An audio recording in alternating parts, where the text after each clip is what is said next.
Кыргыз коомчулугунда саясий окуялардын кайнаган учуру бул жаз жана күз. Жазында митингдер болот экен. Атамбаев жазында бийликке бирдик көрсөтөт экен деген имиштер эл арасында кадимкисинде эле айтылып жүрөт.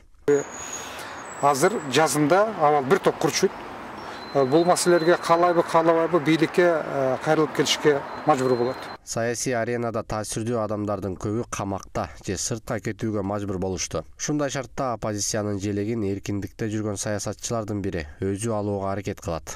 Учурдагы бийликке ачык жана радикалдык мүнөздөгү оппозиция катары Атамбаев чыгууда. Анын бийликтеги кезиндеги ТЭЦ, музей сыяктуу коррупциялык иштерден улам кадыр баркы түшүп кеткенине карабай, айрым саясатчылар ага биригүүгө даяр.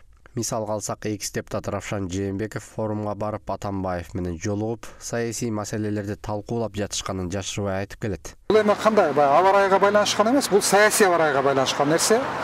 Саясат курчуду, мамлекетте эркиндик пайда болду, саясий активдешүү аябаганда күчөдү. Ал эми бийлик алардын бардыгынын алдына турбастан артында калып калды. Коом өзгөрдү, массалык маалымат каражаттары өзгөрдү, саясатчылар өзгөрдү, дүйнө өзгөрдү. Ал эми бийлик артта калып калды. Ошондуктан жазында бийлик аябагында күчтүү басым пайда болду.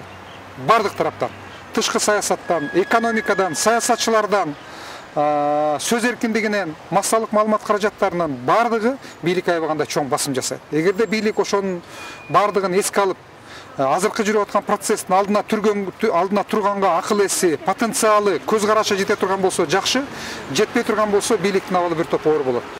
Экс-президент Атамбаевга кызмат эмес, азыркы бийликти кулатуу башкы максаты экени жашыруун деле эмес. Мындан улам президент Сооронбай Жээнбеков кайсыл саясий күчтү оппозицияны атаандаш катары кабыл алуусу шарт. Абактагы Өмүрбек Текебаев менен сыртта жүргөн Өмүрбек Бабановдой конструктивдүү оппозицияныбы же Атамбаевдей ала жатам деген саясий күчтүүбү? Айтор мамлекеттин өнүгүшү бийликке гана эмес, оппозицияга дагы көз каранды экенин унутпасак.